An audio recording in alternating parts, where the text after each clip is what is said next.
Hello and welcome, ladies and gentlemen. Hope everything is going good and great. So today we're going to be jumping back into the drama, and I was again hoping to not consistently jump back into this, but with the Lizcat thingy going on and her releasing a video in a couple days about this drama, I figured why not just jump back into it with no sleep, because there is so much info that I lose large amounts of sleep covering it. But hey, at least it brings in big numbers. Not that I really care about that, it's just that it's nice to see it pay off in some sense, because these videos do take a little while to make sometimes, you know, and it can take a pretty big toll on me sometimes. And so basically I want to talk about some leftovers that I forgot to talk about, and I forgot to talk about that Harvey thing and the other shit surrounding that subject, and I have the need to cover everything because I gave my word that I would.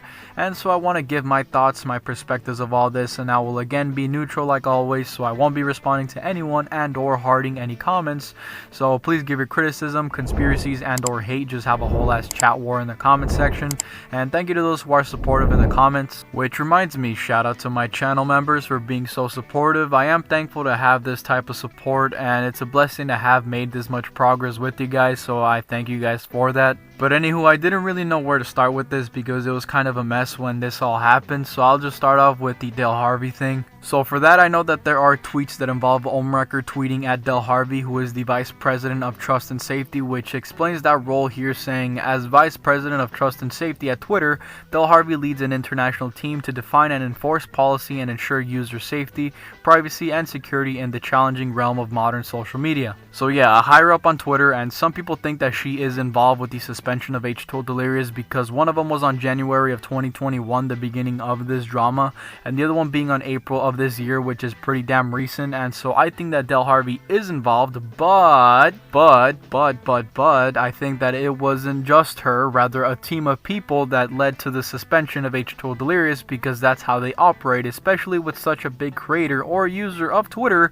who was also a partner. And the reason I say that is because a friend of mine provided me a screenshot of how they basically operate when it comes to suspending someone on Twitter manually, because it's someone that has been a partner of Twitter and whatever fucking gaming shit, whatever he's part of, I don't really care, but he was a partner of Twitter. Which, just a little side note, I have been working with and communicating with people from both sides of the spectrum, talking to them, looking through things that I didn't even know were there. So thank you to those who I have spoken to from both Delirious' side and Ohmwrecker's side.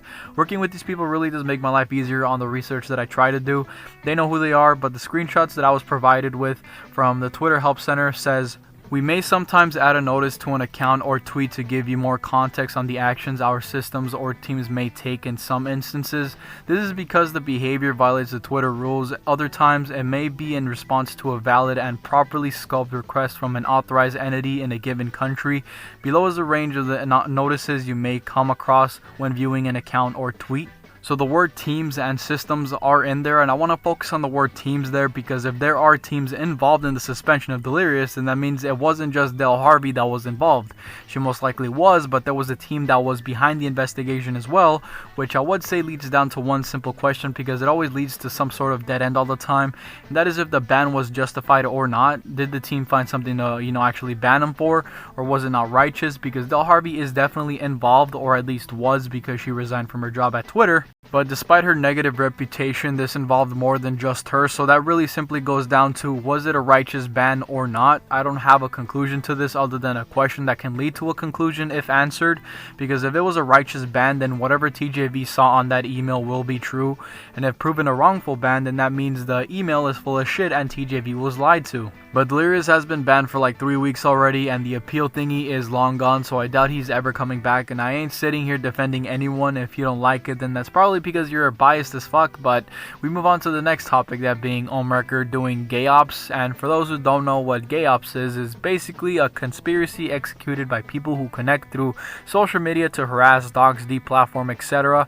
a person or group. Okay, so long story short, people make a boo-boo to someone's channel in an illegal or scummy way, and so people, I think, called gay ops on Ohmwrecker for going to Keem and trying to quote-unquote slander his name, which in fact Ohm didn't actually want to go to Keem, and I honestly don't blame him, but Ohm ended up going, and this was his first fuck-up of the whole thing, because then it got worse for him when he ended up leaking Keem's DMs with them, which made him look bad to others. But it did reveal that Keem was guilt-tripping Ohmwrecker into doing it because of the victims. He was using the victims as his little guilt trip card to make him do it, which makes him look like an asshole for doing that.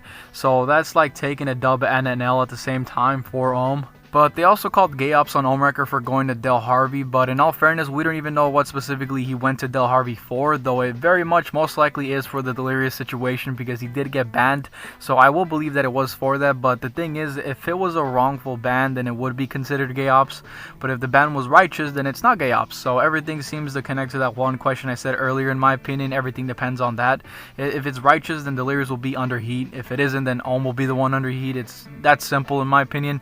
Another thing that came up with this is that both Ohm and Delirious are stalking each other, which I wouldn't honestly be surprised about. People think that Ohm is the only one being the stalking rat, when in reality they both seem to be stalking each other, as Delirious has even said in a response that he made for TJV.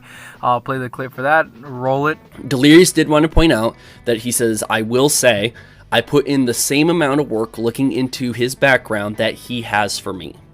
Delirious says, "I've never looked farther into Ohmwrecker than his background that I would need to know for whatever reason, but Ohm has done the same amount of looking into my background."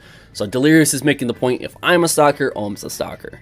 That's what he's trying to make. What else did I miss? Well, I missed one more thing, that being when Ohmwrecker talked about burner phones and shit like that. He says authorities are involved in that one Keem video involving the situation that happened recently with the suspension and all that.